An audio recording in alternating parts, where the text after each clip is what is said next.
can remember my mom one year making me this pair of boiled wool mittens and a little like French beret, and it was this really horrible shade of like dusty rose, and there was embroidery on it, really impeccable embroidery that she put on it, and she was working on them in front of me, and I must have asked her about them. And you know, when you're a mom, it's hard to make things for your family in secret if they're around you all the time. And so when I'd asked my mom about these mittens and this hat, she actually told me she was making them for orphan children who live down in the harbor. And I thought, oh my God, that's so devastating. I hope they really appreciate these amazing mittens that my mom is making. And then at Christmas, they were under the tree. I'm like, wait, I'm an orphan who lives in the harbor. But, you know, that was my mom's way of like doing the best she could and giving me something beautiful and handmade. And I mean, clearly I remember the mittens. They were so awful though. They were itchy and I hated wearing them, but they were really pretty and she worked really hard on them. This is a gift to me from that animal. I mean, these sheep are raised for this purpose, but I'm still using their wool with gratitude. And I always make a point when I'm working in any of my textiles to come to this work with a really clear mind, open heart.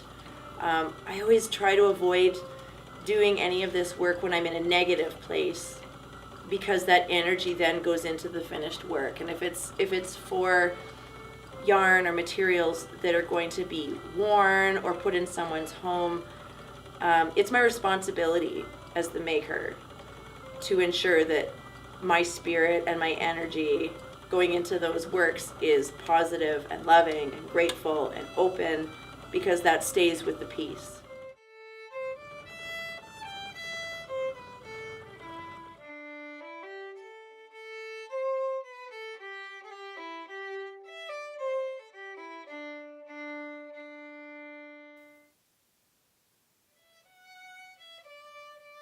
But I know that when I made this piece, I showed it to my partner and I encouraged him to touch it because it's such a cool textural, tactile experience.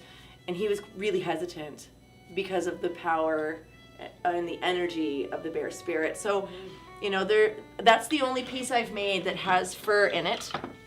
And I haven't made any more for that reason, because I want to learn about the different animals that I have furs from before I use them in this art. I want to have a greater understanding of their place in Tlingit culture before I, you know, turn it into art.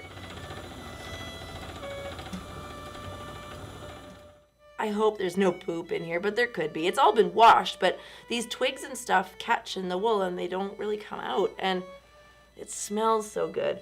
It smells sheepy. I wish you could smell it.